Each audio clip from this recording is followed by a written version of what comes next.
जय श्री राधे गोविंद, श्री हरिवंश। हमारी प्रिया जो हम सब पर अपनी कृपा दृष्टि सदैव बनाए रखे। आज हम इस वीडियो में वैशाख माह प्रदोष व्रत की कथा सुनेंगे। वैशाख का महीना भगवान विष्णु को अति प्रिय है। इस महीने में पड़ने वाले प्रदोष व्रत का भी विशेष महत्व है, जो भगवान शिव की आराधना के लिए उत्तम माना जाता है। त्रयोदशी तिथि जब शुक्रवार के दिन पड़ती है तो इसे शुक्र प्रदोष व्रत कहा जाता है।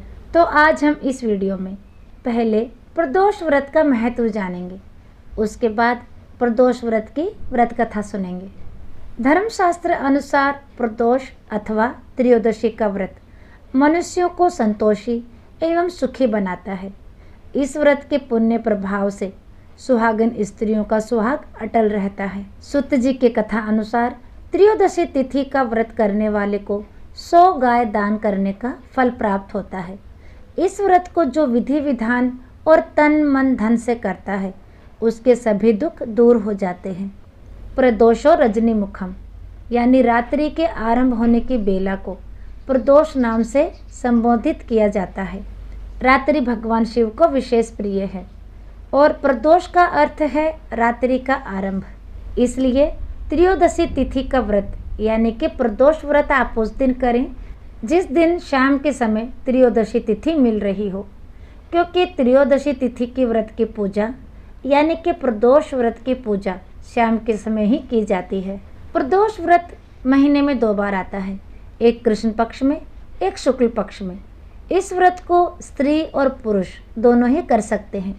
इसके उपासक देव भगवान शंकर हैं।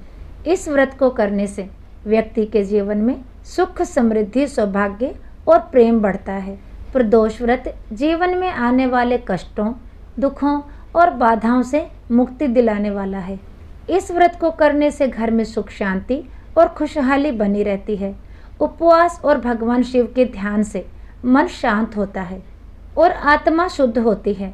सप्ताह के अलग अलग दिनों में पड़ने वाले प्रदोष व्रत का अपना विशेष महत्व होता है और यह अलग अलग प्रकार के लाभ प्रदान करता है। शुक्र प्रदोष व्रत करने से व्यक्ति के जीवन में खुशहाली तो आती ही है और साथ में शत्रुओं पर विजय भी प्राप्त होती है और साथ ही जीवन के सभी संकटों से छुटकारा भी मिल जाता है। इस व्रत को विवाहित महिलाएं अपने पति की लंबी आयु और सुख सौभाग्य की वृद्धि के लिए रखती हैं। प्रदोष काल में भगवान शिव और माता पार्वती की पूजा करने से सभी कष्ट दूर हो जाते हैं। व्यक्ति मोक्ष को प्राप्त करता है। भगवान भोलेनाथ देवों के देव हैं, महादेव हैं, महाकाल हैं, त्रिकालदर्शी हैं। भगवान शिव को समर्पित इस तिथि का व्रत करने से सभी कष्टों का अंत होता है। प्रदोष व्रत के दिन सुबह ब्रह्म मुहूर्त में उठें, स्नान आदि से निवृत्त होकर साफ वस्त्र धारण करें। उसके बाद मंदिर की साफ सफाई करें और व्रत का संकल्प लें और भगवान शिव का ध्यान करें। भगवान शिव के सामने घी का दीपक जलाएं, भगवान शिव को चंदन लगाएं, उन्हें बेलपत्र, भांग, धतूरा, सफ़ेद फूल आदि अर्पित करें और पूरे दिन भगवान शिव का ध्यान करें और उनके मंत्रों का जप करें और फिर प्रदोष काल में शिवलिंग का पंचामृत से अभिषेक करें। अभिषेक करते समय भगवान भोलेनाथ जी के मंत्रों का जप करते रहें। उसके बाद भगवान भोलेनाथ पर चंदन, बेलपत्र, धतूरा, भांग और सफ़ेद पुष्प आदि चीज़ें अर्पित करें। फिर भगवान भोलेनाथ को फल और मिठाई का भोग लगाएं, धूप दीप जलाएं, भगवान की स्तुति करें और उनके मंत्रों का जप करें।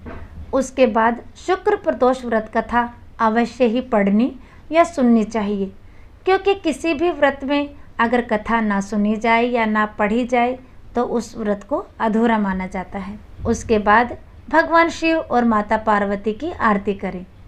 पूजा संपन्न होने के बाद भगवान भोलेनाथ के सामने हाथ जोड़कर व्रत के दौरान या पूजा के दौरान अनजाने में हुई गलती की क्षमा याचना करें। उसके बाद प्रसाद बांटें। और अब शुरू करते हैं शुक्र प्रदोष व्रत कथा। पौराणिक कथा के अनुसार किसी गांव में 3 मित्र रहते थे, एक राजकुमार, एक ब्राह्मण कुमार और एक धनिक कुमार। तीनों में ही बहुत गहरी मित्रता थी। राजकुमार व ब्राह्मण पुत्र का तो विवाह हो चुका था, जबकि धनिक कुमार का विवाह तो हो गया था, लेकिन उसका गोना शेष था। एक दिन तीनों मित्र स्त्रियों के बारे में बातें कर रहे थे। एक ने कहा कि स्त्रियों के बिना तो घर भूतों का डेरा होता है। धनिक कुमार ने यह बात सुनी तो उसे बात चुभ गई और उसने तुरंत गोना कराकर अपनी पत्नी को घर लाने का फैसला किया।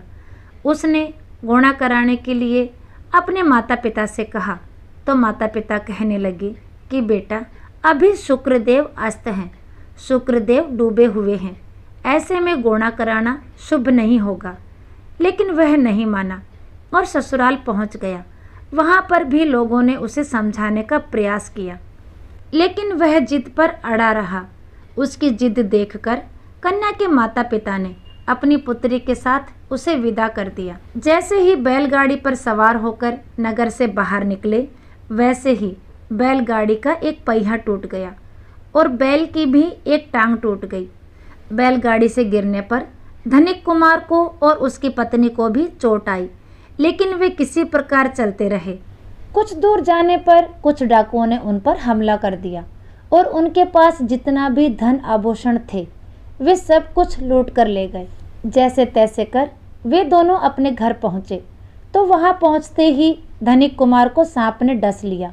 उसकी औषधि कराने के लिए वैद्य को बुलाया गया। वैद्य ने उसकी हालत देखी तो कहने लगा कि अगले 3 दिन में ये मरने वाला है। इस बात की सूचना ब्राह्मण कुमार को मिली तो वह अपने मित्र के घर पहुंचा और उसके माता पिता से शुक्र प्रदोष व्रत करने को कहा। और ब्राह्मण पुत्र ने अपने मित्र के माता पिता से कहा कि लड़के को उसकी पत्नी के साथ बहू के घर वापस भेज दो। यह सारी बाधाएं इस कारण से आई हैं कि आपका पुत्र शुक्रास्त में पत्नी को विदा कर लाया है। यदि यह वापस पहुंच जाएगा तो बच जाएगा। धनिक के पिता को ब्राह्मण पुत्र की बात सही लगी और अपनी पुत्रवधू और पुत्र को उसके ससुराल वापस लौटा दिया। और अपने ससुराल पहुंचते ही धनिक लड़के की हालत ठीक होनी आरंभ हो गई। फिर वहां से शुभ मुहूर्त में ही अपनी पत्नी को विदा कराकर वापस लाया। उसके बाद से दोनों पति पत्नी ने मिलकर शुक्र प्रदोष व्रत रखना प्रारंभ कर दिया। उनके व्रत रखने से भगवान शिव प्रसन्न हुए। भगवान शिव की कृपा से उनकी हालत ठीक होने लगी और उनके सभी कष्ट दूर होते चले गए। उनके जीवन में सुख और समृद्धि आ गई। इस प्रकार शुक्र प्रदोष व्रत के दिन जो भी भक्त प्रदोष व्रत रखता है और इस कथा को पढ़ता है या सुनता है, भोलेनाथ उनके सभी दुख दूर करते हैं। उनका जीवन खुशहाल होता है, उन्हें सुख और सौभाग्य की प्राप्ति होती है। तो शुक्र प्रदोष व्रत कथा यहीं समाप्त होती है। जय हो बाबा भोलेनाथ की, जय हो गौरी शंकर की। तो आज का वीडियो यहीं तक, फिर मिलेंगे अगले वीडियो में। तब तक के लिए सभी को प्रेम भरी राधे राधे।